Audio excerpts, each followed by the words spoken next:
आज हम बात करते हैं कोकोनट प्रोडक्ट के बारे में जो काफ़ी लोगों को पता तो होगा ही कि कोकोनट नारियल क्या होता है वगैरह वगैरह। तो अभी आज हम देखते हैं कि कौन से प्रोडक्ट्स हैं जिसमें हम काम कर सकते हैं और दूसरे उसमें प्रॉफिट्स कितने हैं और बाकी चीज़ें यहाँ पे क्या फ़र्क पड़ेगा। कैसे आपकी बिजनेस चल सकती है, क्या प्रॉफिट एरिया एक्सपेक्ट कर सकते हैं और कौन से प्रोडक्ट्स हैं। देखो, कोकोनट के प्रोडक्ट को अगर मैं बोलूँ ना कि ये गाय जैसी प्रोडक्ट्स है कि हर चीज़ जो गाय की होती है, गोबर हो गया, गोमूत्र हो गया, दूध हो गया, बाकी सारी चीज़ें जो भी हैं, तो इतने में कभी आपको एक नुकसान वाली प्रोडक्ट तो है नहीं। जैसे नारियल भी वही है कि इसकी एक चीज़ भी आपको ख़राब नहीं मिलेगी। इसमें सारी चीज़ें आप कर सकते हो, कम से कम झाड़ू तक भी बना सकते हो इसमें से। तो स्ट्रॉ बनती है, काफ़ी सारे प्रोडक्ट्स हैं। अगर आपको इनोवेटिव करना है तो बहुत सारे इनोवेटिव प्रोडक्ट्स है, बायोडिग्रेडेबल प्रोडक्ट्स है, इवन कपड़े बनते हैं इस चीज़ों में। तो वो भी आप देख सकते हो। बट यहाँ पे मैं टिपिकल जो इंडियन प्रोडक्ट्स हैं जो हम रेगुलरली एक्सपोर्ट कर रहे हैं और करवा रहे हैं, तो वो चीज़ें यहाँ पे थोड़ी बहुत आप देख सकते हो। तो तीन कैटेगरी में है, ऑलमोस्ट 35 प्लस प्रोडक्ट्स है। तीन स्ट्रैटेजी हम लोग यहाँ पे डिस्कस करेंगे और मोर देन 50 मार्केट्स तक आप टारगेट कर सकते हो। ये बहुत अच्छी प्रोडक्ट है, इसमें कोई दो राय रखने की ज़रूरत नहीं है। कोकोनट प्रोडक्ट हमेशा अच्छी प्रोडक्ट रही है। बट एक चीज़ है कि यहाँ पे एक ध्यान में रखना है कि काफ़ी लोगों को क्या होता है ना, नारियल या कोकोनट का मतलब ये है कि हम लोग सेमी एस्ड की कोकोनट बात कर रहे हैं जो दुबई जाती है, जो मंदिर में हम लोग फोड़ते हैं ना, कि वो वाली ऊपर से छिलका निकला हुआ है, बस एक चुट्टी रहती है उसकी, उसको हम लोग नारियल जो तोड़ते हैं, सिर्फ वो नारियल होता है एक्सपोर्ट के लिए। तो काफ़ी लोगों का ये एज्यूमशन होता है कि यही नारियल है और हमें पोलाची से ही उठानी है और ये दुबई ही भेजनी है। देखो, बाकी जगह भी नारियल मिलती है, बाकी बहुत अच्छे साइज, बड़े साइज़ और छोटे साइज़ में मिलते हैं और वो भी एक्सपोर्ट होते हैं। बस ये है कि लोगों को ना इंडिया से दुबई छोड़ के कोई और मार्केट दिखता नहीं है, क्योंकि एक तो ऑब्वियसली वहाँ पे इंडियंस बैठे हुए हैं ठगने के लिए। अभी डकैत काफ़ी सारे तो उधर बैठे ही हैं। काफ़ी लोगों को लगता है कि यार ये कोई बाहर के हैं, नहीं, वो कोई बाहर के नहीं है, अपनी ही है। अखंड भारत अगर देखोगे ना तो इंडिया वाले तो है ही, पाकिस्तान वाले भी मिल जाएंगे, बांग्लादेश वाले मिल जाएंगे, श्रीलंका वाले मिल जाएंगे। बस यही लोग बैठ के हमें ठगते हैं। तो आपको इतना देख लेना कि भाई इससे काम कर रहे हो और क्या प्रोडक्ट में काम कर रहे हो। अगर थोड़ी बहुत भी आपको लगता है ना यार, अगर नुकसान ही करानी है तो दुबई जाके क्यों कराओगे यार। और नुकसान में कौन सा बिजनेस आप खड़ा कर लोगे। काफ़ी लोगों को लगता है सर मैं तो 10 कंटेनर बेचूंगा तो फिर मुझे फ़ायदा मिलेगा। भाई तुम्हें एक कंटेनर में फ़ायदा नहीं मिल रहा, 10 कंटेनर भी तुम घाटे में उतार दोगे। भले ही एक दो बीच में एक दो ऑर्डर मिल गया तो फिर उसमें अगर थोड़ा थोड़ा बहुत प्रॉफिट हो भी गया तो क्या फ़र्क पड़ता है, बाकी तो आपको एवरेजिंग पे ही मारना पड़ रहा है ना। तो पूरी कंटेनर जब आप इसमें इतना लॉस हुआ, इसमें इतना लॉस हुआ, हाँ इधर प्रॉफिट हो गया, फिर लॉस लॉस लॉस, ऐसे करते जाओगे ना तो आपको धंधा एवरेज में चल रहा है। ये स्टॉक मार्केट वाले लोग नहीं करते कि जब मार्केट गिर रहा है तो इधर उठाया, फिर नीचे गया उधर उठाया, फिर एवरेजिंग कर रहे हैं। तो घाटे में एवरेजिंग करके कोई मतलब नहीं है, प्रॉफिट में करो ना एवरेजिंग। तो अगर कर पाते हो तो देखो, मार्केट काफ़ी लोगों को ये होता है कि प्रोडक्ट एनालिसिस करते नहीं है, मार्केट एनालिसिस करते नहीं है। जो शॉर्टकट है, अगर किसी ने बोल दिया वीडियो पे कि भाई दुबई सुपर मार्केट है, उधर ऐसे ऐसे जाना पड़ेगा क्योंकि खर्चे तो बहुत कम है जाने के लिए, वीज़ा आपको ऑन टाइम मिल जाएगा, ये चीज़ें वो चीज़ें, तो चलो, ऐसे नहीं होता है। पैसे गवा लोगे, कोई फ़ायदा नहीं है। और अगर कोई बोलता है कि हाँ मेरी दुबई में कंपनी है, मेरी मेरी कंपनी में एक्सपोर्ट करो, ग्रुप शिपमेंट करो, तो आपके पास पैसे डालने की भी ज़रूरत नहीं है, आप सीख लोगे।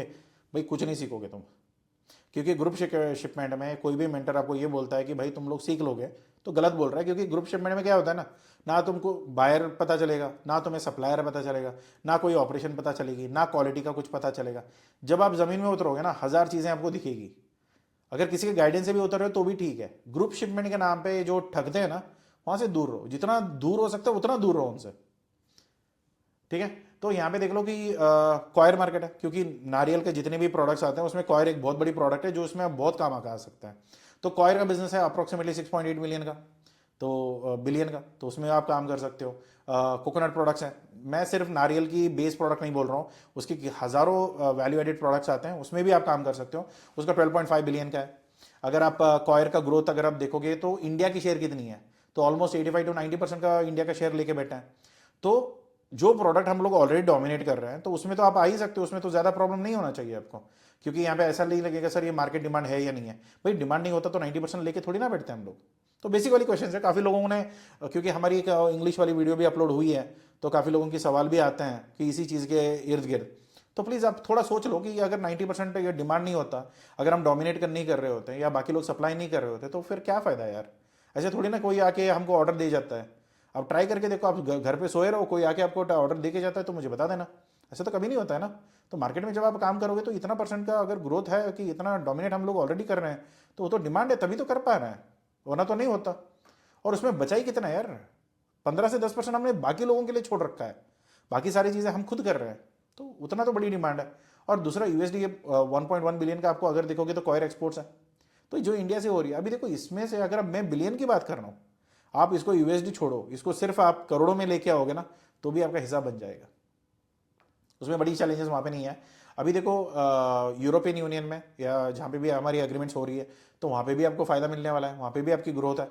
तो वहाँ पे आप थोड़ा बहुत देख के काम करोगे ना, तो इसका फ़ायदा आप निकाल सकते हो कि कोई कौन सी एग्रीमेंट हुई है, किसके साथ एग्रीमेंट हुई है, कौन सी फ्री ट्रेड एग्रीमेंट काम आ रहा है और किसके साथ फ्री ट्रेड एग्रीमेंट्स हैं, और वहाँ पे हम लोग क्या एक्सपोर्ट कर सकते हैं, हमारी एच एस कोड है भी या नहीं वहाँ पे। तो ये थोड़ी बहुत चीज़ें आपको थोड़ी बेसिक वाली जो एनालिसिस करोगे ना, तो भी निकल जाएगा। वरना तो ये रिपोर्ट्स आपको नीचे डिस्क्रिप्शन में मिल जाएगा, वरना खरीद सकते हो, तो टीम को बोल के आप कस्टमाइज भी करा सकते हो, तो वो सारी चीज़ें आपको अवेलेबल ही रहता है। तो यहाँ पे कॉयर प्रोडक्ट्स है, जो कॉयर प्रोडक्ट्स की कितनी वॉल्यूम है, उसमें कौन सी चीज़ें यहाँ पे आती हैं। कॉयर पे कोकोपिट है, जो कॉयर पिट्स हम बोलते हैं, कोकोपिट जो बोलते हैं। तो ब्लॉक्स होती है जो नॉर्मली गार्डनिंग एग्रीकल्चर में बहुत काम आते हैं, तो वो भी मैं वर्टिकल जो गार्डनिंग्स बोलते हैं, इंडस्ट्रियल गार्डनिंग्स होती हैं, या जो लैंडस्केपर्स होते हैं, जो आज के टाइम पे दुबई में वगैरह बहुत देखते हो आप। तो वहाँ पे मैं ये बोलता हूँ कि नारियल तो भाई घाटे में जाएगा, मगर कोकोपिट तुम्हें फायदे दे के जाएगा। तो पता होना चाहिए कि कौन सा प्रोडक्ट कहाँ पे बेचनी चाहिए। अभी कोकोपिट में तो अभी तक लॉस नहीं चल रहा, सारे एडवांस पेमेंट्स में आ रहे हैं, अच्छी खासी नेगोशिएट कर लो, आप एडवांस पेमेंट में निकाल सकते हो। यूरोप में तो कभी मैंने क्रेडिट दिया नहीं है, तो आज तक मैंने जो भी कोको ब्लॉक्स हम लोग बेच रहे हैं, वो सारे जो भी है वो प्रॉपरली विथ पेमेंट ही है, कोई क्रेडिट में गया नहीं। अगर कोई जाके आगे जाके मार्केट खराब करेगा तो बात अलग है, अभी फिलहाल तो हम लोग अच्छी खासी काम कर रहे हैं।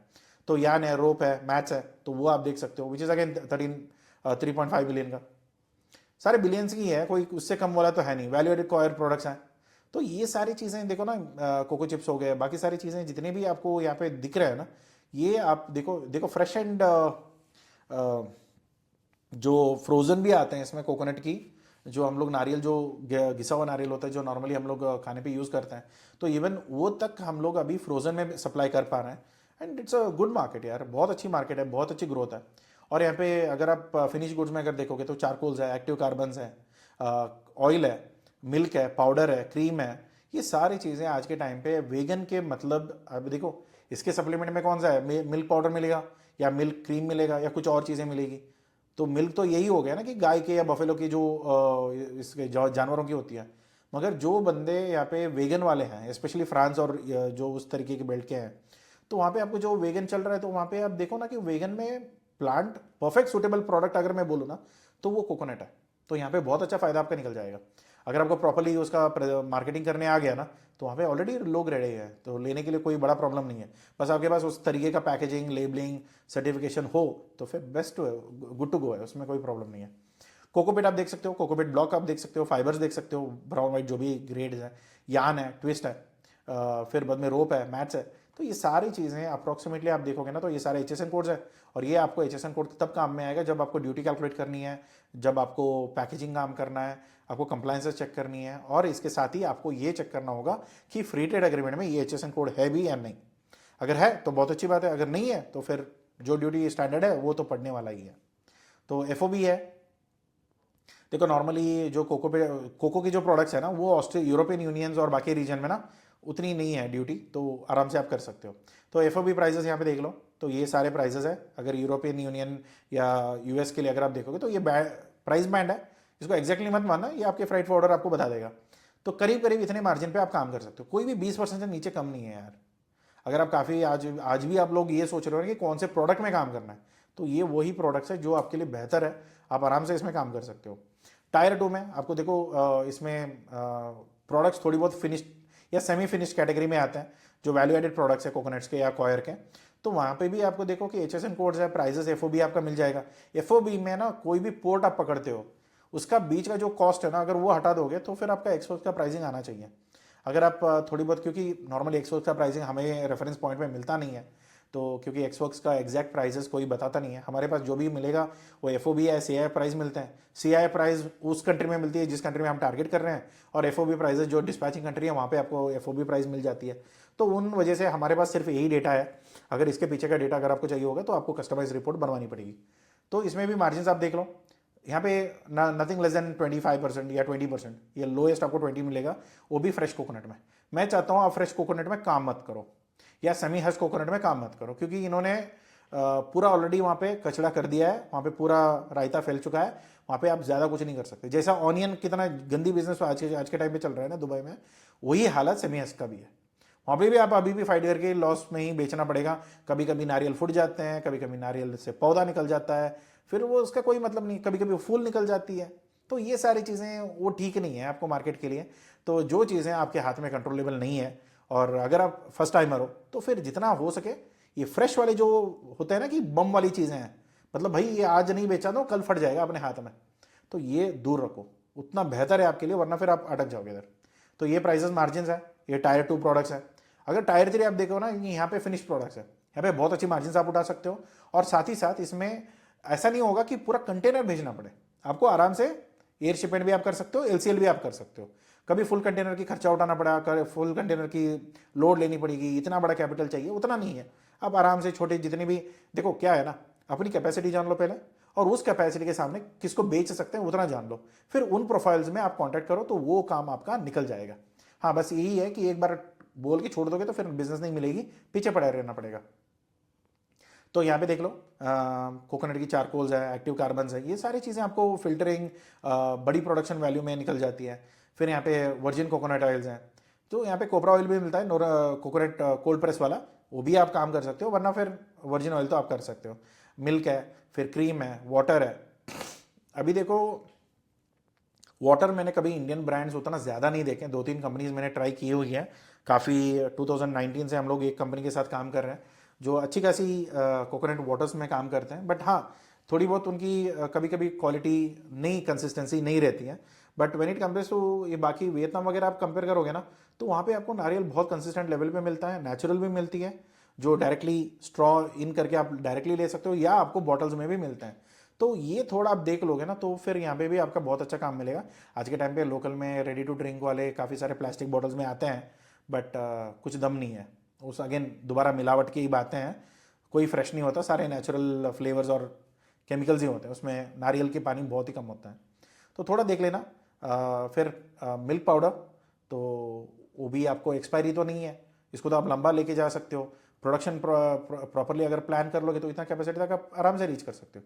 और ये सारे आपको स्मॉल स्केल पे आप काम कर सकते हो, इसका कोई बड़ी रिक्वायरमेंट नहीं है, बड़ी मतलब ये नहीं है कि पूरा कंटेनर भेजना पड़ेगा, तो आराम से आप कम में कर सकते हो। और हैंडीक्राफ्ट चीज़ें जो है ना, आज के टाइम पे किचन हो गया, बाउल्स हो गया, प्लेट्स हो गए, या उसकी ऑर्नामेंट्स आती हैं उसकी नारियल के, तो वो भी आप देख के आप काम कर सकते हो। Even that is also very good. यहाँ पे मार्जिन है, आप थोड़ा मार्जिन वगैरह देख लेना। अभी मुझे ये कमेंट करके मत बोलना कि ये मार्जिन नहीं मिलेंगे, तुमको नहीं मिल रहे तो हमें मिल रहे हैं इसलिए तो लिखा हुआ है, ठीक है। अगर मार्जिन नहीं मिल रहे होते तो फिर लिखते नहीं है, राइट। जो चीज़ें नहीं है वहाँ पे नहीं लिखता है। तो यहाँ पे बड़ी बिजनेस अगर आप देखोगे ना तो कोकोपीट का ही है, फिर यहाँ पे ग्रोथ मीडियम है, फाइबर्स है, मैट्स हैं, टेक्सटाइल्स है, फिर यान है, रोप है। तो ये आपको प्राइमरी वाइज वॉल्यूम वाइज अगर आप देख लो, मगर मार्जिन वाइज 2-3 प्रोडक्ट्स ऐसे हैं जो अच्छी खासी मार्जिन आपको खींच लेगा। और दूसरा यहाँ पे आपको ये देखना है कि हमारे सामने कौन सी कंट्रीज है कंपटीशन में, कि भाई अगर हमसे सस्ते दे सकते हैं और हमसे सस्ता उनका डायरेक्ट ड्यूटी है, तो इंपोर्ट ड्यूटी अभी अब मान के चलो कि अब मैं यूएस के लिए बात कर रहा हूँ, यूएस में एक तो इंडोनेशिया और फिलीपाइंस के लिए सस्ते हैं, टैरिफ रेट एक बार चेक कर लेना। इंडिया का अगर ज़्यादा है और ये लोग कम है, और उसमें भी ये लोग एडवांटेज लेके बैठे हैं कि भाई इनकी कंसिस्टेंट है, इनकी सप्लाई चेन ऑलरेडी सॉर्टेड है, हमारे यहाँ पे जैसे चैलेंजेस है वैसे नहीं है, तो फिर बड़ी दिक्कत हो जाएगी आपके लिए। तो यहाँ पे मेजर जो है ना वो कोकोनट वाटर का है, मार्केट शेयर अगर आप देखोगे, तो बाकी चीज़ें आप वैल्यू एडिंग पे आप काम कर सकते हो। तो बहुत अच्छी प्रोडक्ट्स है। इसमें क्या है ना कि आपके लिए मैन्युफैक्चरर्स की ज़रूरत नहीं है, आपके पास ऑलरेडी मैन्युफैक्चरर्स है इंडिया में। थोड़ा देख लेना कि कौन कितना अच्छा है बुरा है, बस उतना ही है, बाकी सारी चीज़ें सेम ही है। अगर टायर ए प्रोडक्ट अगर आप उठाते हो तो यूएस है, नीदरलैंड है, जर्मनी है, यूके है, साउथ कोरिया है, जापान है, ऑस्ट्रेलिया है, यहाँ पे आराम से बेच सकते हो। जो भी प्रोडक्ट्स यहाँ पे रेंज यहाँ पे मैंने लिखी हुई है। तो दूसरा यहाँ पे वॉल्यूम बी में आप देख लेना, चाइना है, जो नॉर्मली आपको ये चारकोल कोकोनट्स, क्योंकि उसके फिल्टर्स वहाँ से आते हैं, जो भी आप आरओ में डालते हो ना, कोई बोलता है कि सर एक्टिव कार्बन है, जो एक्टिव कार्बन का मतलब वही होता है कि जो इसके पाउडर्स बने हुए हैं, जो जला के उसने राख करके उसके बना हुआ है ना, तो वो तक हम लोग चाइना से इंपोर्ट करते हैं, फिल्टर्स होते हैं पानी के, तो वो तक आप वहाँ पे आप मंगवाते हो, तो फिर वो लोग भी हमसे पाउडर लेते हैं, फिर फिल्टर में डालते हैं और फिर उल्टा हमें बेचते हैं। तो बहुत अच्छी बिजनेस है उनकी, बस थोड़ा देख लेना, अगर इंडिया में भी हो सकता है तो बहुत अच्छी बात है। फिर यहाँ पे एमर्जिंग मार्केट्स है, ब्राज़ील है, साउथ अफ्रीका है, कीनिया है, नाइजीरिया है, और वियतनाम, थाईलैंड। तो ये मार्केट्स में अगर आप देखोगे रोप है, मैट्स है और फ्रेश कोकोनट्स हैं, तो कुछ जगह फ्रेश कोकोनट्स तो ऑलरेडी मिलते हैं और वहाँ से भी एक्सपोर्ट होते हैं। तो उनकी प्रोडक्शन वैल्यू पे आप अगर आप देखोगे तो बहुत सही है। इनके शेल्स बहुत अच्छे काम में आते हैं, वो भी आप थोड़ा देख लो। अगर आपको मार्केट वाइज अगर डिफ्रेंशिएशन करनी है ना, तो कंप्लायंसेस, उनकी डिमांड, उनकी जो मार्केट साइज़ है वो थोड़ा आप देख लोगे। मेनली अगर आपको रेगुलेटरीज, अगर आप खाने पीने की चीज़ें बना रहे हो, आज के टाइम पे कोकोनट के चिप्स भी बनते हैं खाने के लिए। तो नारियल के जो चिप्स बनते हैं वो भी बहुत अच्छे होते हैं। बट प्रॉब्लम ये होता है कि वो पाम ऑयल में या कुछ और चीज़ों में करके ना उसकी जो अच्छा ही है ना उसको गंदा कर देते हैं। तो आप अगर उसको कोकोनट की चीज़ें कोकोनट में ही तल के, कोकोनट में ही पैक करके उसका अगर प्रॉपर एफडीए वगैरह आप बना लेते हो, सर्टिफिकेशन आपके पास है, तो फिर उसका कोई प्रॉब्लम नहीं है, आप आराम से प्रोडक्ट उतार सकते हो मार्केट में। तो यूरोपियन यूनियन में भी सेम ही रहेगा। तो सर्टिफिकेशन थोड़ी वही है कि ये मार्केट्स में ना ये बहुत अच्छा आपको पे करते हैं और साथ ही साथ बोलते हैं भाई भाई तुम जो बोल रहे हो उसका क्लीन लेवल हो चाहिए, कोई गड़बड़ी नहीं होनी चाहिए उसमें कि तुम्हारे मर्जी से कुछ भी डाल दिया, आपने बोल दिया और हमने मान लिया, ऐसे कोई भी बात नहीं होती। सारे प्रॉपर्ली स्ट्रैटेजी वाइज होता है, फिर उसी के हिसाब से आपको एग्जीक्यूट करनी होती है। तो यहाँ पे प्राइसिंग स्ट्रैटेजी वाइज अगर आप देखोगे ना, तो ए बी सी कैटेगरी में हर एक का अपना अपना ग्रेड्स है, अपनी अपनी रिक्वायरमेंट्स है, वो थोड़ा आप पढ़ लोगे तो समझ में आ जाएगा। और दूसरा, जब आप ऑर्गेनिक लेके जाते हो ना, अगर कोई सर्टिफिकेट है आपकी ऑर्गेनिक वाला, तो वहाँ पे आपको 25 to 40% का एक्स्ट्रा बेनिफिट मिलेगा जो नॉर्मल स्टैंडर्ड प्राइस पे मिल रहा है। ऑर्गेनिक लेके जाओगे तो बहुत अच्छी बात है। काफ़ी लोग बोलते हैं सर ये नारियल में क्या ऑर्गेनिक है नॉन ऑर्गेनिक होता है? होते हैं, सिर्फ सर्टिफिकेट होते हैं, क्योंकि बाकी चीज़ें आप केमिकल कितना डाल रहे हो और मिट्टी कितनी अच्छी है कि मिट्टी में पहले क्या डाला हुआ था, ये बहुत सारी चीज़ें होती हैं। वो सारी चीज़ें एंड प्रोडक्ट में फ़र्क पड़ता है जब आप टेस्टिंग करते हो। ऐसे तो अंधे आंखों से तो कुछ दिखेगा नहीं, बट जब आप टेस्ट करते हो तो पैरामीटर समझ में आ जाती है। सो रेगुलेटरी एंड सर्टिफिकेशंस अगर आपको चाहिए होगा तो सारे प्रोडक्ट्स के लिए कुछ है, कुछ प्रोडक्ट्स के लिए कुछ है। आप इसमें कौन से प्रोडक्ट आप सेलेक्ट कर रहे हो, क्योंकि मैंने अभी यहाँ पे स्पेसिफिक कोई प्रोडक्ट के बारे में बात नहीं कर रहा, ये तो पूरी क्लस्टर में लेके बैठा हूँ। अगर कोई क्लस्टर में पूरा आपको काम करना है तो यहाँ पे सामने देख लेना कि कौन सी प्रोडक्ट के लिए कौन सी सर्टिफिकेट चाहिए। अगर एक्टिव कार्बन में आप डील करते हो तो यूएस वाटर ट्रीटमेंट एक्सेस चाहिए और उसमें भी NSF 61 जो है वो आपको चाहिए होगा, उसके सामने प्राइजेस भी लिखी हुई है। अगर आपको लगता है $5,000 से $15,000 आप इन्वेस्ट कर सकते हो सर्टिफिकेशन के लिए, तब उसके बारे में सोचना। वरना ऐसा लगेगा कि सर मैं तो ट्रेडर हूँ, मुझे इतना इन्वेस्ट करना है क्या? देखो ये सारी चीज़ें जो होती है ना, ये सर्टिफिकेट्स आ रहे हैं, ये नॉर्मली मैन्युफैक्चरर्स के लिए होते हैं। ट्रेडर्स के लिए देखो नॉर्मली मैन्युफैक्चर के जितना भी है ना उसी के सर्टिफिकेट पे आप उड़ोगे, क्योंकि अगर उसके पास सर्टिफिकेट नहीं है तो कोई मतलब नहीं है। आप अपनी सर्टिफिकेट अपने नाम से कुछ नहीं बना पाओगे क्योंकि आपका खुद का सेटअप ही नहीं है, तो सर्टिफिकेट कैसे मिलेगी, राइट? तो यहाँ पे मेनली आप देखोगे ऑर्गेनिक सर्टिफिकेट अगर आप उसको चाहिए होगा, स्पेसिफिक है प्रोडक्ट्स के बारे में, और ईसी मार्किंग चाहिए अगर आपको सेफ्टी का वो चाहिए। फिर यहाँ पे अगर ISO सर्टिफिकेट ऑर्गेनिक का बेसलाइन वगैरह आप करोगे तो वो बेहतर है आपके लिए। तो कंप्लायंस सर्टिफिकेशन यहाँ पे देख लेना कि कौन से के लिए कौन सी चाहिए। फूड सेफ्टी है तो FDA लगेगी, अगर यूरोपियन यूनियन है तो EC लगेगा, अगर आप GCC में देखोगे तो वहाँ पे ESMA है, SFD है, तो हलाल सर्टिफिकेट लगती है।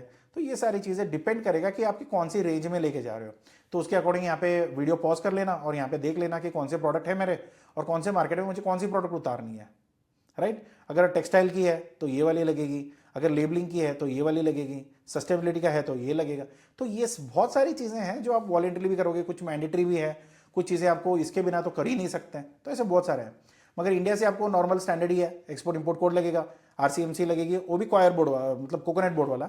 तो कभी भी आप ये मत कर लेना कि कॉयर का प्रोडक्ट है तो कॉयर बोर्ड ले लेना, वरना कोकोनट बोर्ड वाली ले लेना। एपेडा वाले से मत करना, एपेडा से कोई मतलब नहीं है अगर कोई आप प्रोसेस फूड नहीं बना रहे हो तो, ठीक है? फिर सर्टिफिकेट ऑफ ओरिजिन, GST का, फिगमेंटेशन सर्टिफिकेट, ये सब चीज़ें जब आपको शिपमेंट करोगे तब लगेगी, वरना तो नहीं लगेगा। तो यहाँ पे logistics and supply chain framework क्या होगा, तूतुकुड़ीन है, तो वहाँ पे मेन हब तो वही है। केरला में जितना भी आप पोर्ट पकड़ोगे वो आपके लिए बेहतर है, क्योंकि अगर देखो आप ईस्ट में मतलब वेस्ट में भेज रहे हो दुबई की तरफ, तो आप कोच्चि बेल्ट वगैरह पिक कर सकते हो। अगर आप टूवर्ड्स मलेशिया, सिंगापुर और थाई कंट्रीज भेज रहे हो तो फिर आप चेन्नई पिक कर सकते हो। ये दो मेन स्टेशन है। JNPT या मैंगलोर या कुछ और पोर्ट्स में क्या होता है कि एक आपको एक्स्ट्रा लॉजिस्टिक पड़ेगा। अगर क्लाइंट चाहता है तो ठीक है यार, क्लाइंट नरक में भी चाहता है तो फिर भी दे सकते हो, राइट? उसने बोल दिया सर मुझे JNPT चाहिए, FOB मुझे JNPT का प्राइस दो, ठीक है JNPT का दे दो, हमें क्या लेना देना यार, वो तो पैसे अपनी जेब से डाल रहा है ना। FOB का प्राइसेस आपके ऊपर नहीं है, आपका मार्जिन और आपका प्रॉफिट सिर्फ एक्सवर्क्स का है। तो एक्सवर्क्स में हमने कोटेशन दे दिया, FOB का अगर उसको चेन्नई चाहिए चेन्नई में दे दो, अगर उसको कोच्चि में चाहिए तो कोच्चि में दे दो, या उसको JNPT चाहिए तो JNPT दे दो, क्योंकि उसमें हमें कोई फर्क नहीं पड़ता, राइट? तो क्लाइंट के ऊपर है कि उसको कहाँ से उठानी है माल। आप एडवाइस कर सकते हो, किसी को बोल नहीं सकते हो, राइट। कोकोपीट का ब्लॉक्स अगर 5 kg का अगर आप डील करते हो तो अराउंड 3000 टू 3500 या 3600 आपको 20 फीट कंटेनर में आएगा। फाइबर है तो 20 मेट्रिक टन 20 फीट में आएगा, 24 तक जा सकता है, फिर भी वो कैपेसिटी डिपेंड करेगी। Fresh coconut around 16,000 pieces 20 feet में आएगा। नॉर्मली ये सब क्या होता है ना, ये स्टैंडर्ड अगर आप बोलोगे ना 13 टू 15 kg या 13 टू 14 kg का पैकेजिंग होती है, और हर एक बैग में मोटा मोटा आपको क्या बोलते हैं इसको, अराउंड 25 कोकोनट्स ऐसे कुछ लगते हैं, तो उतना वो तोल के एवरेजिंग करके वो डाल देते हैं, तो वो चल जाएगा। ये नॉर्मली मैं चाहता हूँ आप हाथ मत डालो यार, क्योंकि आपको अगर फ्रेश प्रोडक्ट में कभी काम नहीं किया, पता नहीं है, तो रहने दो, उसमें ज़्यादा दिमाग डालने की ज़रूरत नहीं है। एक्टिव कार्बन है अराउंड 18 टू 20 मेट्रिक टन जो 20 फीट में जाएगा, और वो फॉर्म होती है उसकी किस फॉर्म में चाहिए, कितनी मेश का चाहिए, कितना फाइन चाहिए, ये डिपेंड होगा। फिर अगेन टेक्निकलिटीज जब भी मैं उस प्रोडक्ट के स्पेसिफिक में बात करूं तो मैं उसके बारे में बात करूंगा, मगर अभी फिलहाल के लिए ये पूरी क्लस्टर लेके बैठा हूं। तो कोकोनट का जो भी प्रोडक्ट है जिसको भी दिमाग में है तो उतर जाओ यार, सारे कोई भी प्रोडक्ट में आप काम कर सकते हो। मॉडल यहाँ पे देख लेना, डायरेक्ट B2B है, तो आप बिजनेस में हो, आप प्रोड्यूस करते हो, डायरेक्टली किसी बिजनेस वाले को बेच रहे हो जो इंपोर्टर है, तो वहां पे आपको आराम से 25 टू 40% का मार्जिन, अगर आप किसी चिंदी मार्केट नहीं उठाते हो, चिंदी मतलब पूरा खराब गंदा वाला मार्केट, अगर वहां पे जाके फिर वो बोलोगे नहीं सर यहाँ पे तो मुझे 2% भी का मार्जिन नहीं मिल रहा, भाई तुम्हारी गलती है, तुम्हें माल कहाँ पे उतारना है यही नहीं पता, तो फिर क्या ही कर लोगे यार, राइट। तो ट्रेडिंग एंड मर्चेंट ट्रेडिंग में आपको यहाँ पे बड़ा खर्चा कुछ है नहीं, एज ए फैक्ट्री तो कुछ आप बड़ा डालोगे नहीं, तो यहाँ पे 18 टू 15% मैन्युफैक्चर से लिया, ट्रेडिंग किया, आगे बेच दिया। बेचना भी बड़ा काम है बट बेचना आना चाहिए। तो वाइट लेबलिंग, प्राइवेट लेबलिंग, ये आपके विजिटर्स आते हैं, जो क्लाइंट्स विजिट होते हैं, जो आज के टाइम में हमने बहुत सारे इवेंट्स कराई हुई है, तो जो भी गल्फ इवेंट पे थे वो इंडिया में आए, उन्होंने प्रोडक्ट चेक किया, क्वालिटी चेक किया, अगर वो डील्स भी अगर वाइट लेवल पे कन्वर्ट हो जाते हैं ना, तो उसमें बहुत बड़ी आप उसके अच्छी मार्जिन मिल जाती है। एक तो आपके पास रेगुलर बिजनेस है, बाकी एडिशनली जो आप करोगे वो तो करोगे, जो आपका सेटअप है, जो आपको मर्चेंट ट्रेडिंग पे देना है, आप अपने बलबूते पे जो बेचनी है वो तो आप बेचोगे, मगर एक फिक्स्ड कॉन्ट्रैक्ट आपके पास ये आ जाएगा कि भाई मुझे महीने में इतना तो चाहिए, वो आपको डायरेक्टली सप्लाई कर सकते हो। फिर उसके बाद ब्रांड एक्सपोर्ट है, फिर एजेंट्स है। एजेंट्स देखो क्या होता है ना, इनकी इज्जत आज के टाइम पे दलाल वाली बात हो जाती है कि हाँ भाई ये 5% से ज़्यादा ही नहीं है इनकी, ना इनका कोई इज्जत है, ना इनकी कोई और चीज़ें हम लोग करते हैं। तो क्या होता है ना कि ये लोग रिस्क कुछ नहीं लेते हैं, ये लोग बोलते हैं भाई मार्केट में जो आया ना उसको मैं बेचूंगा, और जितने भी मैं बेचूं मुझे उस पर 5% चाहिए और बाकी चीज़ें मैं आपको भेजूंगा। अरे भाई मुझे घाटे में उतारनी है तो मैं खुद ही उतार लूंगा ना, तुम्हें क्या फ़ायदा पड़ेगा उससे। ये तो दुबई में बहुत सारे लोग हैं जो एजेंट्स के साथ टाइप है और सब लोग घाटे में उतार के बिजनेस कराते हैं। तो ऐसे चीज़ों में अगर कोई बोल भी रहा है तो क्या ही सीख रहे हो यार, क्यों अपना पैसे गंवाना चाहते हो। तो ई कॉमर्स बिजनेस है, अगर आपके पास ऐसे कोई प्रोडक्ट है जिसमें सप्लाई चेन की इश्यूज नहीं है तो ई कॉमर्स में भी आप काम कर सकते हो। फिर यहाँ पे गवर्नमेंट एंड इंस्टीट्यूशन है, जितना हो सके उतना दूर रहो। इनको फर्टिलाइजर चाहिए, कोकोपीट चाहिए, इनको बहुत कुछ चाहिए होता है, कुछ भी नहीं देना इनको, इनसे दूर रहो। टेंडर सिस्टम में मत जाना, यहाँ पे बहुत पैसे फंसेंगे और ब्राइबरी के तो नेक्स्ट लेवल तक लेके जाते हैं लोग, तो वो मत करना। कॉन्ट्रैक्ट मैन्युफैक्चरिंग, अगर कोई किसी का कोई रिक्वायरमेंट है, उनका रिक्वायरमेंट समझो, अगर कर सकते हो तो हाँ बोलना, वरना फिर मना कर देना। क्योंकि काफ़ी लोगों को मैंने देखा है कि कॉन्ट्रैक्ट के लिए हाँ बोल देते हैं ऑर्डर आने के लिए, फिर 2-3 ऑर्डर फुलफिल करते करते हवा टाइट हो जाती है, फिर हाथ खड़े करते हैं, तब उसकी पेनल्टीज, उसकी कॉस्ट, उसकी बाकी चीज़ें, बहुत सारी क्लॉजेज आ जाती है। तो उस वजह से कभी भी ऐसा मत कर देना कि 2-3 ऑर्डर के लिए देख रहे हो, नहीं नहीं मेरा तो अभी दिक्कत चल रहा है तो थोड़ा बहुत मुझे पैसे चाहिए, कल जब पैसे मिल जाएंगे उनके थोड़ी बहुत मैं काम कर दूं, फिर मैं हाथ खड़ा कर देता हूँ। ऐसे करोगे तो नाम अपना भी खराब होगा, देश का भी होगा, और बाकी अगर कोई ईमानदार बंदा है आगे जाके बिजनेस करने वाला, वो भी नहीं कर पाएगा। कल आपके नाम पे छोड़ो, आपके बच्चे अगर आपको धंधे में उतरना चाहते हैं ना, तो उनके लिए भी आप मार्केट नहीं छोड़ रहे हो, तो अपना नहीं तो कम से कम अपने फैमिली का देख लेना, ठीक है। तो अगर मैं बोलूँ कि टायर 1 प्रोडक्ट्स हैं तो फिर B2B वाया ट्रेड प्लेटफॉर्म्स आप उठाना शुरू करो, 2-3 बायर्स को टारगेट करो और वहाँ से आप ऑर्डर उठाना शुरू कर सकते हो। टायर 2 में डायरेक्ट रिलेशन देख लेना, ग्रीन हाउसेस, ये सब चीज़ें जो भी मैंने बताए। टायर 2 क्या है, टायर 2 प्रोडक्ट्स हैं, जो प्रोडक्ट की क्लस्टर मैंने डाल रखी है उस प्रोडक्ट की मैं बात कर रहा हूँ। यहाँ पे डायरेक्टली उनसे आप काम करोगे तो वो भी बेहतर है। ट्रेड शोज है, एग्रीकल्चर के ट्रेड शोज बहुत होते हैं, तो आपको यहाँ पे फिनिश गुड्स का नहीं जाना चाहिए, यहाँ पे आपको सिर्फ प्रोडक्ट जो एग्रीकल्चर ट्रेड शोज है ना उसमें जाना चाहिए, तो आपको मदद वहाँ पे मिल जाएगा। टायर 3 प्रोडक्ट जो है वो मल्टी लेबलिंग है, वाइट लेबल, प्राइवेट लेबल, जो भी आपको चाहिए होगा, और जो भी क्लाइंट्स आते हैं, एक्टिव कार्बन अगर कोई चाहता है तो फिर उनको अलग से आप दे सकते हो। तो यहाँ पे आज के टाइम पे बड़ी चैलेंज कहाँ पे है, बिजनेस में बड़ी चैलेंजेस तो होती है, एक तो अपना कोई दिखता नहीं है अपना।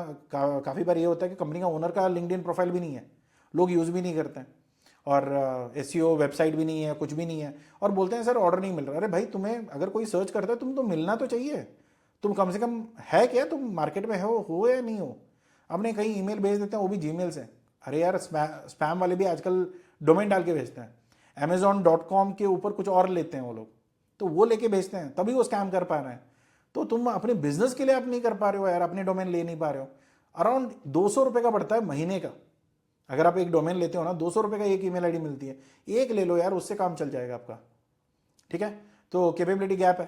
तो जो चीज़ें मार्केट में चाहिए वो हमारे पास नहीं है, और हमारे पास जो है वो किसी को नहीं चाहिए, तो धंधा बनेगा कैसे। सो तीसरा तो ऑब्वियसली भाषा तो आती नहीं है। जो भाषा हम बोलते हैं वो भी ठीक से नहीं बोल पाते हैं, ना इंग्लिश आती है, ना हिंदी आती है, ना कोई और रीजनल लैंग्वेज आता है, तो बात खत्म है। तो एक तो बिजनेस कल्चर नहीं है, और दूसरा जो बोलने का ढंग है वो नहीं पता। बस ये होता है कि मैं कम में दे दूंगा, यही बात होती है। जितने भी मैंने मीटिंग्स देखी हुई है, पहले से शुरू हो जाते हैं कि पैसे कम करेंगे, सर आप जितने ले रहे हो मुझे बता देना, मैं कम कर देता हूँ। अरे भाई, तुम भी कम करोगे तो आगे वाला भी तो कम करेगा, उसको थोड़ी ना अपना धंधा छोड़ना होता है। तो किसी को नहीं छोड़ना होता। प्राइस बैटल जो प्राइसिंग होती है ना, वो लास्ट में आना चाहिए। पहले आप जस्टिफाई करो कि अगर उसको पहले क्या चाहिए, कर पाओगे या नहीं कर पाओगे। अगर कर पाओगे तो कितना बेहतरीन से कर पाओगे, ये चीज़ों पे बात होनी चाहिए पहले।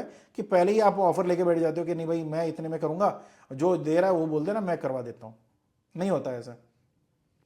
एमओक्यू मिसमैच है। काफ़ी लोगों को बड़ी ऑर्डर चाहिए स्टार्टिंग में, छोटी ले लो, कस्टमर को खुश रखो, फिर बाद में आपको बड़ी ऑर्डर ऑटोमेटिक मिलेगी।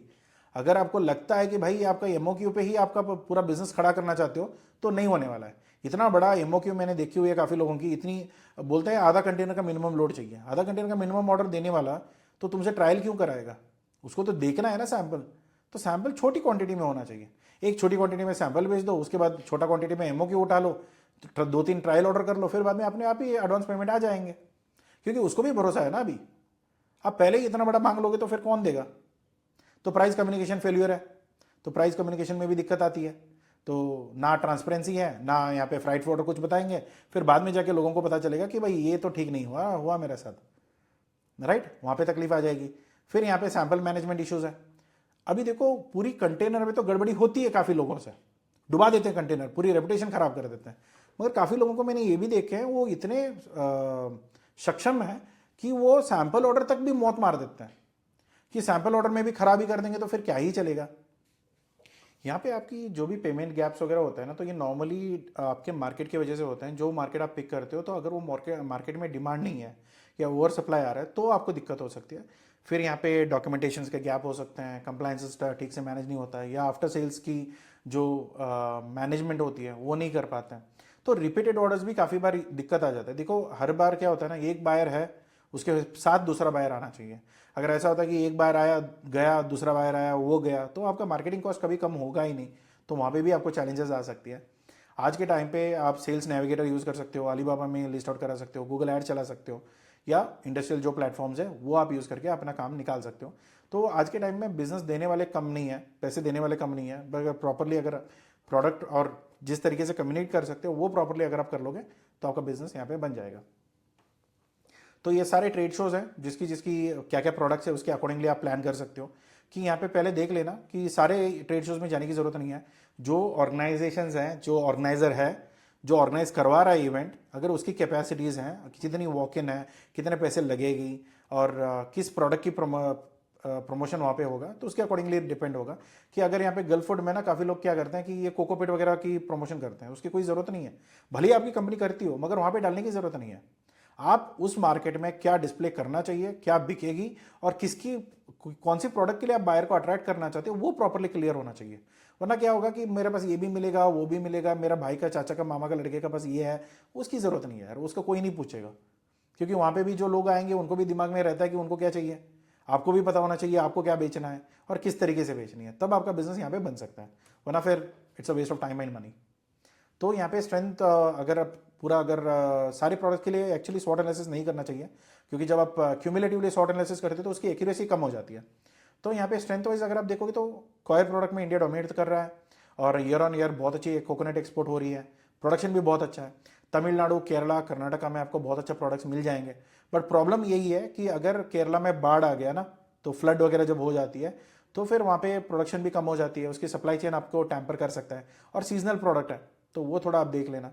फिर यहाँ पे लेबर कॉस्ट बहुत अच्छी कटेगी, क्योंकि वहाँ पे क्या होता है ना, अगर आप सेमी हस्क या कोकोनट्स में कुछ और चीज़ों में करते हो तो सारा कुछ लेबर पे ही डिपेंड है, कोई ऑटोमेशन तो है नहीं यहाँ पे। और गवर्नमेंट की सपोर्ट उतनी हद तक नहीं है जितना हम लोग एक्सपेक्ट कर सकते हैं। गवर्नमेंट की तो सपोर्ट वैसे भी किसी चीज़ में किसी के लिए भी नहीं है, बस वो खा पी के मज़े करने के लिए ठीक है। अपॉर्चुनिटीज़ अगर आप देखोगे तो यूरोपियन यूनियन है, वहाँ पे कोकोपीट पे भी आप देख सकते हो कि बहुत बड़ी ग्रोथ है, तो एग्रीकल्चर में बहुत अच्छी काम आती है। उसमें अगर आपको क्या होता है ना, अगर क्लाइंट का एक रेसिपी है कि उसको ना ये सारी चीज़ें ब्लेंड में चाहिए, अगर आप ब्लेंड भी कस्टमाइज ऑफर करते हो ना, तो उसमें बहुत अच्छी ऑर्डर आपका निकल जाएगा, क्योंकि आज के टाइम में बहुत अच्छी रिक्वायरमेंट्स है जहाँ पे उसका नीम का चाहिए, उसको कुछ और प्रोडक्ट्स का चाहिए, वर्मी कंपोस्ट मिक्स होनी चाहिए, 30-60 होना चाहिए, 60-40 होना चाहिए, ऐसे बहुत सारे कॉम्बिनेशन लोग मांगते हैं। अगर आप कर पाते हो तो बहुत अच्छी बात है, वरना फिर उनको वहाँ पे मैन्युअली करनी पड़ती है, तो वो कंफर्टेबल नहीं होता है। तो उसके बैगिंग्स और पैकेजिंग अलग होता है, तो उसके अकॉर्डिंगली आप भेज सकते हो। तो वर्टिकल फार्मिंग के लिए भी काम आता है, और एक्टिव कार्बन तो ऑब्वियसली पानी का जो प्यूरिफिकेशन है उसमें बहुत अच्छी काम आती है। And more over free trade agreements है जितने भी इंडिया के साथ हैं, तो वो तो काम में आएगा ही आएगा। जो आगे आने वाले एग्रीमेंट्स हैं उसके भी आप फ़ायदा ले सकते हो। तो वीकनेस यहाँ पे क्या है कि क्वालिटी इनकन्सिस्टेंट है, लोग इतने समझदार नहीं है, जो काम आता है फिर भी नहीं करना चाहते हैं, धोखाधड़ी बहुत है। मैं बताऊँ, बोल रहा हूँ ना, डकैती वाले लोग बहुत है। तो यहाँ पे रेमान डकैत तो ऑब्वियसली सबको पता है अभी आज के टाइम पे, तो मगर ऐसे वाले लोग बहुत मिल जाएंगे आपको, हाँ भाई ये थोड़ी गड़बड़ी वाले लोग हैं, तो यहाँ पे आपका कट सकता है कि भाई हमने पैसे दे दिए, क्वालिटी गंदा भेज दिया या कुछ और गड़बड़ कर दिया। वो आप अगर वहाँ पे साइड पे हो, देख रहे हो, तो भी आपके सामने गड़बड़ी करते हैं। अगर वहाँ पे हो नहीं, आप गुजरात में बैठ के यहाँ पे केरला में ऑर्डर दे रहे हो ना, तो भाई वो आपको डुबा के भी जा सकता है बंदा, थोड़ा ध्यान रखो। और एक दो शिपमेंट में शायद दे देगा, फिर तीसरी चौथी में वो निकाल देगा आपका प्रोडक्ट का तेरवी बना के छोड़ देगा। तो थोड़ा संभाल लेना, मैं यही बोल रहा हूँ। सब गंदे नहीं है, सब अच्छे नहीं है, but end of the day ये आपका बिजनेस है, आपकी जिम्मेदारी है। आप पैसे ले रहे हो, अपनी रेपुटेशन दाव पे लगा रहे हो, तो कम से कम इतना जिम्मेदारी आपकी बनती है कि जो थैली के अंदर पैकिंग हो रहा है वो मेरे नज़र के सामने हो और मुझे पता हो कि उसमें जा क्या रहा है। ठीक है। एक आता है 400 to 600 ग्राम्स की कोकोनट, कभी कोई 1 किलो का कोकोनट डाल रहा है, कभी वो 200 ग्राम का भी कोकोनट नहीं है। तो स्टैंडर्ड्स मीट नहीं होता है ना, कि अगर आप किसी को बोल रहे हो कि भैया मेरी इतना स्केल है, इतनी बैंडविड्थ में मैं दे सकता हूँ, अगर वो नहीं हो पाता है तो फिर खत्म है मार्केट, उसमें कुछ नहीं कर सकते हो। फिर हर एक कंटेनर के ऊपर 1-1 लाख 2-2 लाख लॉस उठाते उठाते 10 कंटेनर अच्छे से कर लो, 10 लाख का घाटा उतार लो, फिर 1 करोड़ का टर्नओवर दिख जाएगा। फिर बाद में किसी क्या बोलते हैं ना, ये इवेंट मतलब ये कोई ट्रेनिंग देते हैं ना एक्सपोर्ट इंपोर्ट के, उनके इवेंट पे आके बोलते हैं ना, मैं 1 करोड़ का 1 महीने में कर लिया, 2 महीने में कर लिया, 1 साल में मेरा 1 करोड़ का टर्न। भाई 1 करोड़ का टर्नओवर का मतलब नहीं है कि तुमने 1 करोड़ का प्रॉफिट कमा लिया, घाटा के कितने में किया वो देख लो ना पहले। काफ़ी लोग आके बोलते हैं ये सब चीज़ें, हमने काफ़ी बार देखी है, सुनी हुई है। उनकी कंपनी की कुंडली जब निकाली तो पता चल जाता है कि क्या हालत है वहाँ पे। ठीक है। तो वो कोई फ़ायदा नहीं है, तो ऐसे करना, धंधा करने का कोई मतलब नहीं है। ऐसे मेंटर्स की भी ज़रूरत नहीं है। अगर घाटे भी करना है, अरे यार सेल्फ सफिशिएंट हो यार, आज के टाइम पे घाटा किसी और से क्यों करवानी है, अपने पैसे जाके किसी को दे के आ जाओ, भरोसा करके अपनी रिश्तेदारी में किसी को दे दो, अब पैसे आएंगे नहीं तो घाटा ही तो हो ना। तो वो करने की कोई मतलब नहीं है, तो उसको रहने देते हैं। ठीक है। 60% एक्सपोर्ट की कंसिस्टेंसी पे देख लेना, और 2-3 मार्केट्स में टेस्ट करके, प्रोडक्ट टेस्ट करके। लोगों का क्या होता है ना, सर मुझे ना सारे करने हैं, सारे कहाँ पे करनी है, सारे मार्केट में करना है। अरे सारे के चक्कर में तुम्हें एक मार्केट भी हाथ में नहीं मिलने वाला। पहले एक पकड़ो, ढंग से काम कर लो, फिर उसके बाद अगली वाली पकड़ो, तब आपका बिजनेस चल सकता है। अगर आप सारा सारा करने जाओगे तो आप कहीं के नहीं रहोगे, तो ये क्लियर वाली बात है। तो थ्रेड्स यहाँ पे मेन प्रॉब्लम है कि वियतनाम का सब्सिडीज़ है, वियतनाम में बहुत अच्छी प्रोडक्ट्स हैं, और ऑपरेशंस उनकी स्ट्रीमलाइंड है, और काफ़ी हद तक उनकी गवर्नमेंट सपोर्ट भी करती है, क्योंकि छोटी देश है, छोटी कैपेसिटी है, छोटी चैलेंजेस हैं, तो सॉल्व कर देते हैं। उनके यहाँ पे बहुत बड़ी वो वाली वो नहीं है। तो शिपिंग कॉस्ट है, बाकी सारी चीज़ें आप देख सकते हो कि हमारे यहाँ से कितनी प्रोडक्ट्स जाते हैं, कैसे मैनेज होती है वगैरह। और बाकी आपको सिंथेटिक सपोर्ट में, अगर टेक्सटाइल में जाना चाहते हो तो उसकी इंडस्ट्री अलग है, और उसके लिए अलग कभी भी हम टाइम मिलेगा तो उसके बारे में भी वीडियो बना देंगे। तो कॉम्पिटिटिव लैंडस्केप कंट्री वाइज अगर आप देखोगे तो कौन से हमारे सामने बहुत अच्छे हैं और उनके सामने हमारी कौन सी वैल्यूबल है, तो उसको आप लेके आगे बढ़ सकते हो। तो वियतनाम में कुछ चीज़ें बहुत अच्छी है, इंडिया में, फिलीपाइंस में बहुत अच्छी है, इंडोनेशिया में बहुत अच्छा है, तो उसके सामने हमारी कौन सी रेंज में क्या है। एक तो काफ़ी बार क्या होता है कि क्वालिटी नहीं मिलती, वैरायटी नहीं मिलता, क्वांटिटी प्रोडक्शन कैपेसिटी उतनी ज़्यादा नहीं है। अगर उतने बड़े वो काम में अगर आप उतर रहे हो तो उतना अगर वॉल्यूम आप कैपेबल हो तो फिर उन चीज़ों को हाईलाइट करिए ऑर्डर निकालने के लिए। हमेशा प्राइस बैटल करने की ज़रूरत नहीं होती है। एडवांटेजेस पहले ब्रीफ करो, फिर उनके जो चैलेंजेस है उसको क्या सॉल्व करते हो वो बताओ, फिर आगे उसकी जो हो सकता है उसको आप एग्जीक्यूट कर सकते हो। हमेशा क्या होता है कि प्राइजेस हमेशा आखिर में आती है, हम लोग प्राइजेस पे कभी बात ही नहीं करते कि भाई हमारी ये प्राइजेस है, वो लास्ट में पता चलता है कि हाँ हमारे प्राइजेस कितने हैं। ठीक है, तो यहाँ पे अगर टायर 1 और मल्टी टायर पे अगर आप फोकस करोगे तो दोनों इकट्ठा ही कर सकते हो, बट मैं नहीं चाहता कि कोई भी मल्टी प्रोडक्ट में इमीडिएटली उतरे। एक प्रोडक्ट स्ट्रीमलाइन करो, सप्लायर स्ट्रीमलाइन करो, प्रोडक्शन स्ट्रीमलाइन करो, फिर सारी लॉजिस्टिक्स स्ट्रीमलाइन करो, सेल्स एंड ऑर्डर्स का स्ट्रीमलाइन हो जाए, तो फिर एक सेट होने के बाद दूसरे पे देखो क्या होता है ना। आपका मैं हमेशा बोलता हूँ ये दो ट्रेन इकट्ठे नहीं चढ़ना चाहिए। अभी एक ट्रेन जाएगा, एक डेस्टिनेशन तक पहुंचो, फिर दूसरी ट्रेन पकड़ो। ऐसा नहीं होना चाहिए कि एक ही स्टेशन पे दो दो ट्रेन के बीच में जा रहे हो, खंबे आपको मुंह पे मारेगा, राइट। तो वो चीज़ें नहीं करना चाहिए, उतना ध्यान रखिए, ठीक है। तो प्रॉफिटेबिलिटी यहाँ पे है, जो टायर्स की जो कॉस्टिंग्स है, सर्टिफिकेशन के कितने खर्चे आएंगे, बिजनेस के लिए कितना खर्चा होगा, अगेन डिपेंड होगा कि कौन सा प्रोडक्ट है, क्योंकि यहाँ पे मैंने प्रोडक्ट की एनालिसिस नहीं करी है, ये मैंने पूरी क्लस्टर का एनालिसिस किया हुआ है। ठीक है, मार्जिन्स 28 to 40%, जिसमें 28 है, जिसमें 40 है, जिसमें 30 है, ये भी आपको चेक करना पड़ेगा। अगर कोई स्पेसिफिक प्रोडक्ट के अगर आप सोच रहे हो, कंसल्टेशन चाहिए, रिपोर्टिंग चाहिए, वो आप अपने एंड से करवा लेना। अगर टीम का नंबर है यहाँ पे, ऑफिस के नंबर्स नीचे हैं, जो भी रिक्वेस्ट चाहिए उनको पेमेंट करके आप रिपोर्ट निकलवा सकते हो। सो अगर आप मंथ वाइज ब्रेक इवन अगर देखोगे कि प्रोडक्शन में हो तो आपका 8 to 14 मंथ्स में आपका ब्रेक इवन हो जाएगा। जो भी खर्चा आपने डाला हुआ था उतने प्रॉफिट में आपके पैसे निकल के आ जाएंगे। उसके बाद जो कमाई होगी वो आपका प्रॉफिट मान के चल सकते हो। इन्वेस्टमेंट के बिना तो कोई प्रोडक्ट तो बनेगा नहीं, तो वो तो सीधी सी बात है। ठीक है, तो बायर काउंट आप देख लेना, 3 से 30 तक आप अच्छी खासी काउंट में जा सकते हो। वो भी रेगुलर बायर्स हैं, ऐसे कोई बायर्स नहीं है कि आज आए फिर कल चले गए, वैसे कुछ।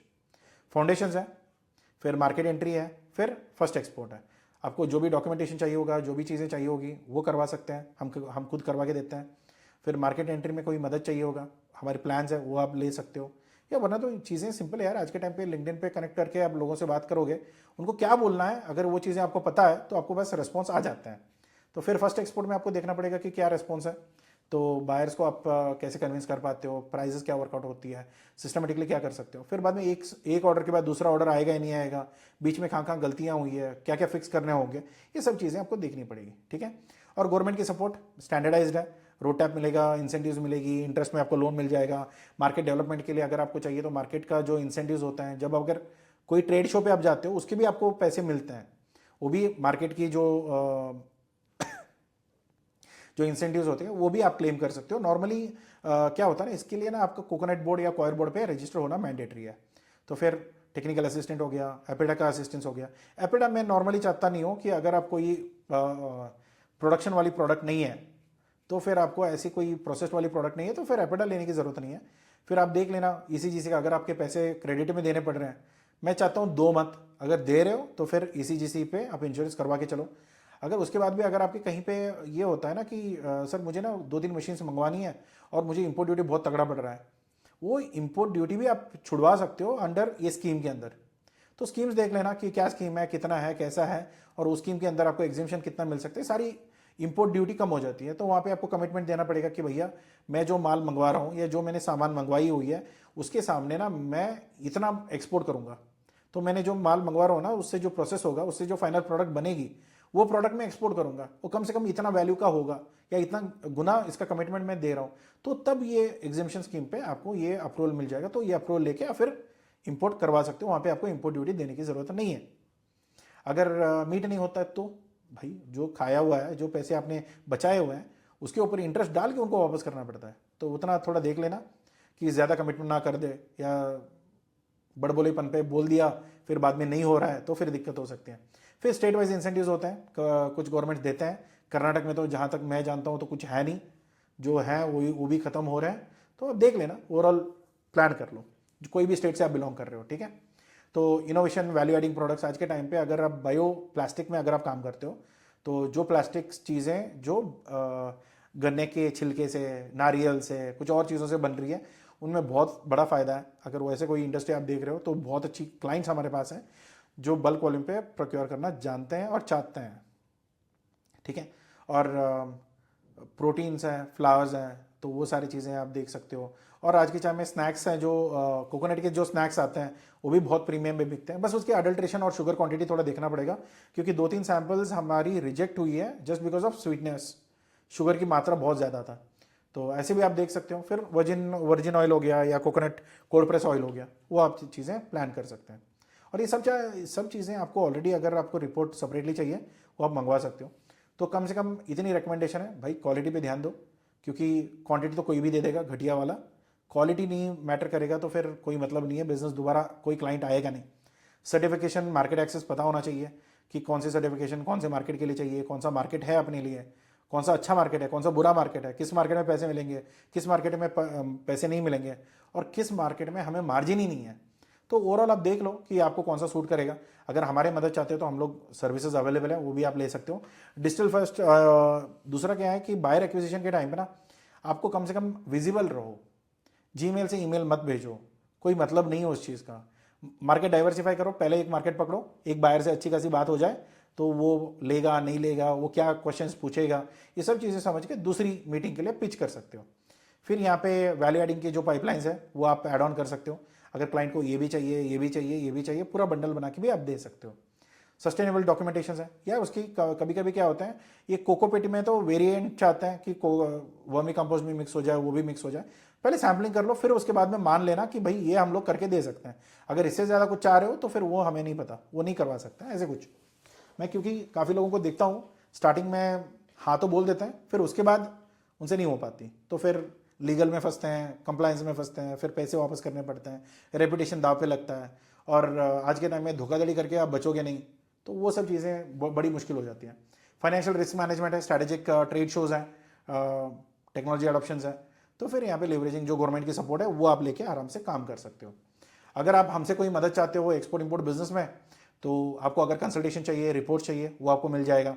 1 घंटे का बैठ के आप चेक कर सकते हो कि ये मेरा प्लान है और ये हम कर सकते हैं कि नहीं कर सकते, या जो भी उसमें ऊपर नीचे है वो मैं बता दूंगा, वो आप प्लान कर लीजिए।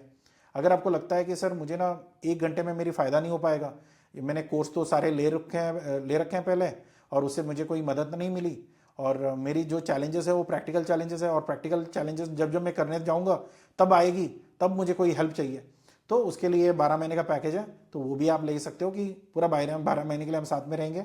जो भी आपको तकलीफ हो रही है आप डायरेक्टली कॉल कर सकते हो, मीटिंग ले सकते हो, जो भी रिपोर्ट चाहिए होगा वो मिल जाएगा, बायर का डेटा मिल जाएगा, सब कुछ आपको, जैसे सप्लायर के साथ क्या बातचीत करनी है, बायर के साथ क्या बातचीत करना है, अगर बायर जेन्युइन है भी या नहीं कैसे चेक करनी है, ये सब चीज़ें हम लोग सिखा देंगे। तो आप एक एक करते करते, कंपनी का डॉक्यूमेंटेशन हो गया, मार्केट सिलेक्शन हो गया, बायर के प्रोफाइलिंग हो गई, कंप्लायंसेज रेडी हो गए, लॉजिस्टिक का सिस्टम टीम रेडी हो गया, बस इंक्वायरीज आ रहे हैं, उसके कोटेशन जा रहे हैं, फिर उसके ऑर्डर्स का कन्वर्शन हो रहा है, ये पूरी सिस्टम रेडी करके हम आपको दे देंगे। अगर आपके पास टीम है उनको भी ट्रेनिंग इंक्लूडेड है, आपके पार्टनर्स हैं आपके पार्टनर्स की भी ट्रेनिंग इंक्लूडेड है, जो चीज़ें जो इसके एक्सपोर्ट बिजनेस में संभालेगा उसकी सारी ट्रेनिंग इस पैकेज में इंक्लूड है। इसमें सिर्फ एक बंदे का नहीं है, ये पूरी कंपनी का ट्रेनिंग है। तो बाकी अगर आप चाहते हो कि सर मुझे ना सीख के मेरे पास लोग नहीं है, या लोग जो है वो जल्दी छूट जाते हैं, तो फिर ऐसा है तो फिर आप पूरा काम हमें दे सकते हो, हमें कोई ट्रेनिंग की ज़रूरत नहीं है, डे 1 से आपका काम शुरू कर देंगे, और सारी बाकी बेसिक वाली जो चीज़ें हैं वो सॉर्ट आउट करके आपका काम शुरू हो जाएगा, आपको वहाँ पे परेशान होने की भी ज़रूरत नहीं है। तो ये तीनों पैकेजेस में आपको जो सूट लगेगा वो आप ले सकते हो, वरना कोई भी सपोर्ट नहीं चाहिए तो आप कमेंट बॉक्स है, आपको फ्री में सपोर्ट चाहिए तो यूट्यूब में कमेंट बॉक्स में आपको मिल जाएगा। अगर इसके अलावा कोई और चीज़ें चाहिए होगा, रिपोर्ट्स वगैरह, एनालिटिक रिपोर्ट्स हैं या मार्केट डिमांड रिपोर्ट्स हैं, वो आपको पे करके एडिशनली आप ले सकते हो।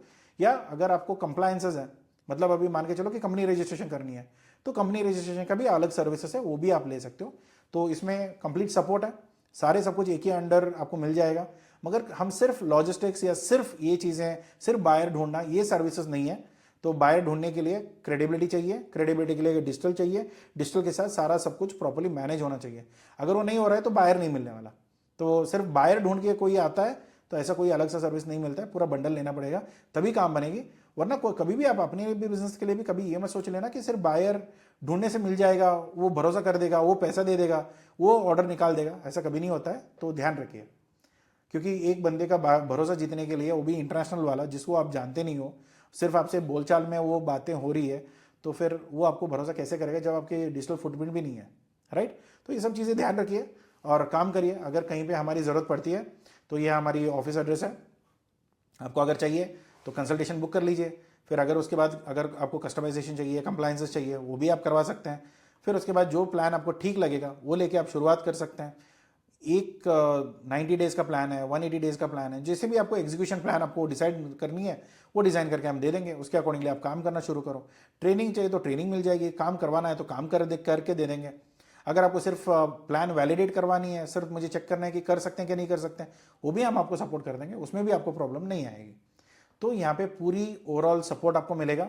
और अगर कुछ है तो फ्री में अगर कोई सपोर्ट चाहिए तो कमेंट बॉक्स खुला है, वहाँ पे मुझे डायरेक्टली आप पूछ लीजिए, मैं उसके जवाब दे दूंगा। अगर आपको कुछ और पेड सर्विसेज चाहिए तो ऑफिस नंबर पे मेरी टीम से बात कर लीजिए, तो वहाँ पे आपको मदद मिल जाएगी। अगर ये वीडियो पसंद आया तो प्लीज़ लाइक करिए, और काफ़ी लोग सिर्फ वीडियो देखते हैं, सब्सक्राइब नहीं करते हैं, तो सब्सक्राइब कर लीजिए। बस वो फ्री का सपोर्ट है हमें देने के लिए, और कुछ हम आपसे हमें कुछ चाहिए नहीं है। ठीक है। सो अगर आपको लगता है किसी और को ये वीडियो हेल्प करेगा या किसी और को ये मदद करेगा तो प्लीज़ उनके साथ ये वीडियो शेयर करिए। मिलते हैं अगले वीडियो में। Thank you so much, take care, bye bye.